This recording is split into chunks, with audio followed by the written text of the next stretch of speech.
Hello everyone, welcome to video 5, and in this video we will talk about Spark DataFrames. In the previous video we took a first look at PySpark, so we saw how to read a CSV file, we talked a bit about partitions, and then we saw how to save our CSV data to Parquet, and then we talked a bit about Spark Master UI. In this video I want to talk more about Spark DataFrames, so we already saw the DataFrames. DataFrames are these things that we call DF. DF is short for DataFrame. And now I want to, let me hide this thing. Now I want to use these Parquet files that we created in the previous video. I want to read them. So for that I will use Spark read Parquet, and then I will use this location for reading them.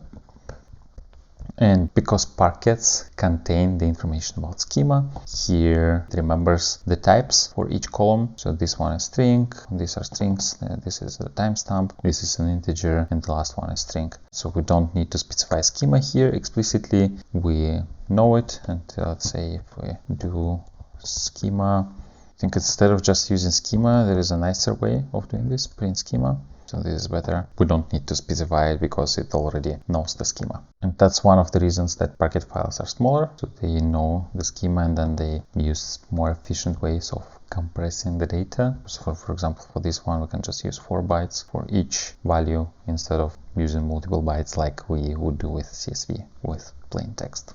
Okay, so we have this data frame. What can we do with this data frame? We can do the usual stuff we can do with pandas. What if we only want to select a few columns? Then for that, we use data frame select, and then here we will give a list of columns we want to select. So for example, if we want to select pickup date time, then drop off date time, and then let's say pickup location ID and drop off location ID, then this is how we will do this. And this data frame will contain only these 4 columns. Then we can do other things like filtering. So for example, we can use a filter statement, and here we can say that we want this license number. So let me do head n10 head cc, and then I will pick this one. So I want to show these columns only for the records where this license number is this one. You see, I execute this and nothing happens. Well, it was hard to see, but right now it's 59 and it was 4 minutes ago, so this is not what I executed right now. But now if I do .show, then Spark will do something. So this is only here something happens. So let me refresh it. Yeah. So you see it's now 59, yeah, it's 00, and it actually executed something. So the reason is these things are lazy, like this repartition is lazy, they are not executed right away. And in Spark there is a distinction between things that are executed right away and things that are executed not right away, and they are called actions and transformations. The things that are not executed right away are called transformations, and these are things that we use for transforming the data. For example, selecting columns, filtering, or applying some functions to each column, for example. All of these things are transformations, and they are not executed immediately. And what happens is that Spark creates a sequence of transformations. So for this code, first we have select, so we have our original data frame. Let me create a new slide here. So we have our original data frame, and then we do select, and then we do filter. Then we can do a bunch of other things, and here this is not executed. But the moment we do .show, this is executed. So let me add show here, and I will use a different shape, maybe different color as well. Show, and when we execute show, only then the computation happens. So this one is lazy, this is just transformation. This one is also lazy, this is transformation. But this thing is called an action, and when we do an action, the whole thing gets evaluated to see the results. So these are transformations, they are lazy, and this one is action. I think it's called eager. It's basically, this triggers the whole thing to be executed. And I don't know if we can see this actually here. If I think it just compresses all these transformations in one thing. Yeah, I cannot see anything here. Probably like Spark compresses like all these transformations in this whole stage code again, and it executes all of them at once. So these two things at once. And let me finish this. So and so on. Transformations are lazy, not executed immediately. And actions, they are not lazy, executed immediately.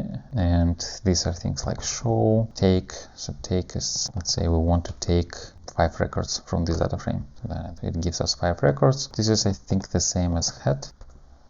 So take, head. So these are transformations because they cause Spark to evaluate these transformations to arrive at this thing.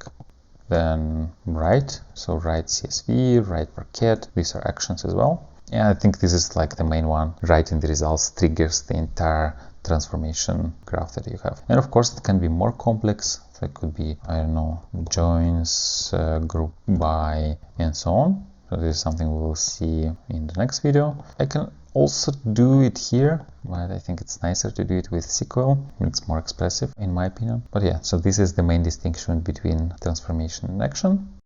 So this is how we do simple stuff. Of course, yeah, I think I mentioned that there is group by, right? So we can do group by and we can specify what kind of column we want to group by and what exactly we want to do. I will not go into details here. You can check the official documentation. It's pretty good. And as I said, I would go with SQL because it's a bit simpler, at least for some stuff, than this way of doing the same thing, but with plain Spark.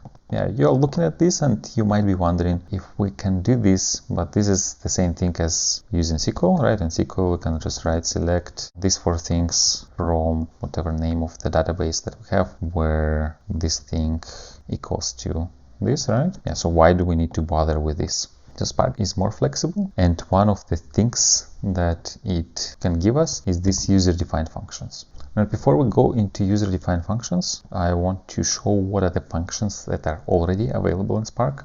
So in Spark, we have PySpark SQL functions. So these are a collection of functions that Spark already has. PySpark SQL import functions as F, capital F. I think this is the convention because you can just write this capital F, then hit tab and you can see all the functions that are available. There's quite a lot of them. What I want to use here is this function called toDate, which takes a date time and keeps only the date information. So it discards the information about hour, minute, second, and so on. It only keeps the date.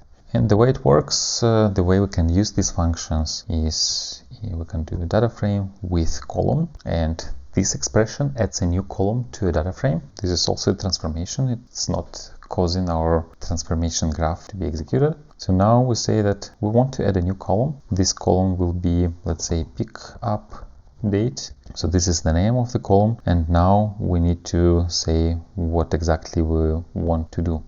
And what we want to do is we want to execute this toDate function on, let's say, data frame pickup date.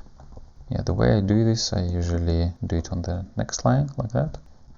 And then we can have another column, which is drop-off date. Then we do the same with drop-off location. And now what happens, we add 2 new columns to our data frame. So if I do now show, we will see that there are 2 new columns. If we give a name of a column that already exists, if it will overwrite this column. So right now, if we do something like this, then pick up date time and drop off date time, you see it's overwritten. Yeah, in this case, maybe it's not a good idea to overwrite it because the semantic changes a little bit, because previously it was date time, but now it's just date. So now we can do something like select and then specify the names of the columns we want to select. For example, these ones. But instead of date time, I will just use date. And yeah, of course I need this thing. And now you see we have pickup date, drop off date, and so on. So this is how you usually do this in Spark. And these functions, so there is as you saw, there is a huge list of functions that we can use. I don't know most of them, but we can also define our own functions. And this is not what you would typically do in data warehouses because there defining your own functions is cumbersome. But PySpark is Python, and you can store all this code in your Git repo. You can cover it with tests. You can really make sure that your code works, and then you can just execute this code on your data frames. Let's say we have a function that is doing something crazy, something that is not super easy to express with SQL. I'll call this function crazy stuff. And let's say this function is doing something with let me show this. Let me take a look at this again. So let's say it is doing something with dispatching base number. So this is the input it gets, called just base num. And the logic here could be something crazy. For example, if this number that we have here can be divided by 7, then we do one thing. If it cannot be divided by 7, then we do another thing. For that, we do base number, and then we select everything starting from this character, from position 1, and then we turn this into integer. And when we check if number is divisible by 7, I think this is how we do this. If the remainder after dividing is 0, it means that it is divisible by 7. Then let's say in this case, we return an ID that starts with S, and then our ID is something like that. So it's S/, and then we have this number. But let's say this number is in hex. Right, and otherwise, if it is not divisible by 7, then instead of S, we return E. Right, so this is a pretty crazy stuff, but let's say these are business requirements for whatever reason. And then, yeah, if you wanted to express this in SQL, probably not super nice, especially when it gets more and more complex, when you have more conditions here, like L, if let's say if it's divisible by 3, then maybe you want to have A here, and otherwise, well, go with this. Let me quickly check if it actually works. Crazy stuff. Yeah, I think it does. It seems to work. So the beauty of this thing is that this thing can live in a separate model. And then, so this is a usual Python function that we can test. We can cover with unit tests, and we can cover every branch of this weird logic. And now we can turn this thing into a user-defined function. For that, I think in this F, there is a thing called UDF. And what it does, it takes in this crazy stuff function, and then so we can specify return type. By default, it's string type, but let's say if we return an integer, we need to explicitly say this. Yeah, so this thing we will call crazy stuff UDF. So this is our user-defined function. So this is how we turn a usual Python function into a user-defined function. And yeah, now we can do with column base ID, and we just use this UDF here to apply to, what's the name of the column? It's dispatching base num. And then, yeah, of course, we can select it as well. And this base ID, so this is also a transformation. So all these things are delayed until we actually execute show, until we execute an action. While this is a completely made up example, I don't think you will ever need to use something like this. There are some business rules that can get quite difficult, and when you use SQL, you end up with a bunch of case statements, and then your query just looks very, how to say, ugly. And since it's SQL, it's very difficult to test. Yes, in DBT you can test things, but this is still not as easy as testing Python code. Yeah, so this is how you do transformations in PySpark with DataFrames. And of course, I'm only scratching the surface. You can do a lot more things, but for many of these things, they look very similar to SQL, except these things, crazy UDF stuff. We will talk about how to do SQL in the next video, but the nice thing about Spark is you can have best from the both worlds. So you can have SQL, and then after that, you can do crazy UDF stuff there. And for me personally, this is quite convenient. So machine learning logic looks usually like this crazy stuff, and I don't want to just rely on SQL for doing these things. This flexibility, this ability of being able to put some custom logic in our transformations, this is quite useful. So I think that's all I wanted to cover in this video. We talked about actions and transformations, we talked about functions and UDF, and in the next video I want to show you how to use SQL inside Spark. So see you soon.